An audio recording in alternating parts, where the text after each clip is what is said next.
कसाई कुल में प्रकट हुए थे सदन जी, तो उन्होंने पंडिताई का काम श्रेष्ठ नहीं समझा।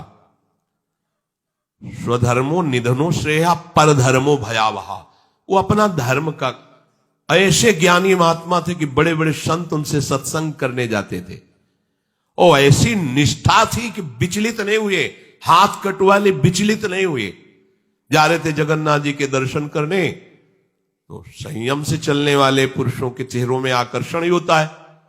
भिक्षा के लिए तो एक माता ने देखा तो आकर्षित हो गई, उसने कहा यहीं पा लीजिए भिक्षा। संत हृदय उनका पा लिया। तो आप कहां जा रहे हैं? जगन्नाथ जी के दर्शन। तो अब तो शाम होने वाली, यहीं रुक जाइए, कल चले जाना। बड़ा भाव देखा, रुक गए। वो रात्रि में उनके पास आई, गलत भावना प्रकट की, तो कहा कि तुमको तो ऐसा सोचना भी नहीं चाहिए, तुम्हारे तो पति विराजमान है। तो उसको लगा कि इनका आशय कहने का है कि तुम्हारे तो पति, अगर पति ना होते तो काम अग्नि ऐसी होती, बुद्धि भ्रष्ट कर देती। आई और कहा तो पति को राधे राधे कर दिया, तो आप ऐसा तूने कैसे सोच लिया, तेरी ऐसी भावना। बोले अब ज्यादा हमारे सामने बाबागिरी नहीं, अब हम जो कहें वही कहो, नहीं तो हम जब पति को मार सकती तो तुम्हें अभी पूरी जनता से मरवा सकती, तो उनका प्राण दे सकता हूं, धर्म से विमुख नहीं हो सकता। उसने मचा दिया हल्ला, लोग एकत्रित, देखो देखो ये धर्म करने का फल। मांग रहा था रोटी, हमने इसको बैठ के पवाया और कहा कि आज रात्रि यहीं रुक जाओ। रात्रि में रुका, हमारे साथ गंदा आचरण करना चाहा, पति ने विरोध किया, पति का गला काट दिया। और जाल रचने में माया को देर लगती है क्या? वो मुस्कुरा रहे थे।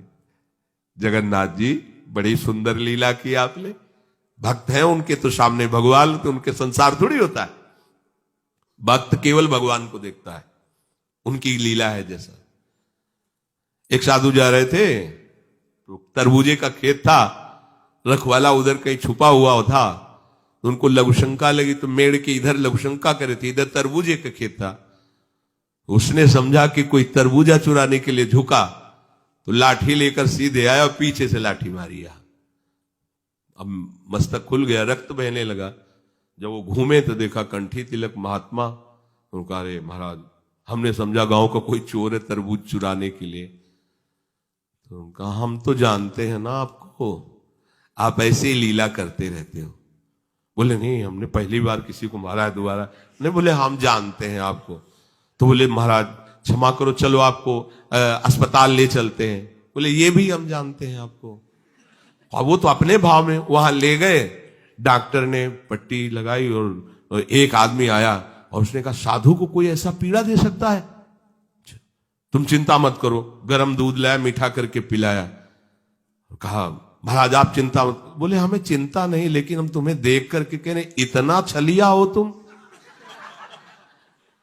मतलब हमने क्या, दूध है, चीनी है, इसमें मिला दिया हमने, कोई और तो इसमें जहर तो मिलाया नहीं। हम जान रहे हैं ना, तुम ही हो पहले लाठी से मारा, फिर अस्पताल लाए, तुम ही ने पट्टी बांधी और तुम ही हमें दूध पिला। बोले महाराज नहीं, ऐसा ऐसा करके फंसा क्यों रहे हो हमको, हमने ऐसा। बोले हम तो अब तुम हमें भुलावे में नहीं डाल सकते, तुम ही हो, तुम ही हो। वो अपने भाव में है, वो सामने वाले के। तो साधु अपने भाव में होता है। तो सदन जी आनंदित है, हे भगवान ये तुम्हारी लीला है। राजा के पास सुबह पेश किया गया उनको बांधकर। उनसे पूछा तुमने अपराध किया? तो उनका ऐसा नहीं। बोले ये आपके, तो बोले जो कह रही है इसमें भी भगवान की कृपा है। अब वो इस बात को समझ नहीं पाए। एक बार उन्होंने कह दिया ऐसा नहीं, पर जब दोबारा कि ये तो सत्य कह रही, तो उनका ये भी भगवान की इच्छा होगी, इसमें भी भगवान की कृपा है। तो बोले इनके दोनों हाथ काट दिए जाए। साधु है, प्राणदंड तो नहीं, इतने हाथ काट दिए गए, छोड़ दिया जगन्नाथ जी के सामने। हाँ प्रभु, हाथ तो वही ले लिए थे, ले जोड़ के प्रणाम करते आपको। अब आप तो सब जान ही रहे, अपराध नहीं, इसलिए देखो हृदय आनंदी थे इतने कष्ट में। और जे भी ऐसे हाथ जोड़ने को किया, नवीन हाथ जागृत हो गए। और भगवान प्रसन्न होकर के, भगवान जब बातचीत करते हैं तो यही बातचीत अपने से होने लगे तो आप नहीं सुन पाएंगे, जिससे होगी वही सुन पाए। भगवान ने कहा तुम्हारा हमारे प्रति तनिक भी रोष नहीं आया कि बिना किसी गलती के तुम्हारे ऊपर आरोप और ये दंड। बोले प्रभु हर चेष्टा में मुझे आपका प्यार दिखाई देता है। तो वो करके इतने बड़े महात्मा है कि जहां आप भयभीत हो जाएंगे कि भैया वो ऐसे तो हम धर्मय से चलते हैं, पर अब सब जान जाएंगे, दंड मिलेगा, इससे अच्छा चल भैया जैसा तेरा। नहीं, प्राण चले जाएंगे धर्म। और कार्य क्या करते हैं?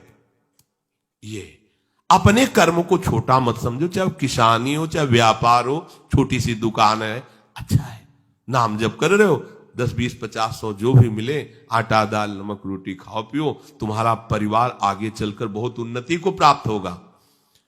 बेईमानी करके अधर्म आचरण कर करो तो भैया देख लेना, ऐसा होगा कि तुम सोचोगे कि हमने पाप किया है। सोचोगे एक दिन तुम्हें बैठ के रोना पड़ेगा अपने परिवार के लिए जिनके लिए तुम पापाचरण करते हो।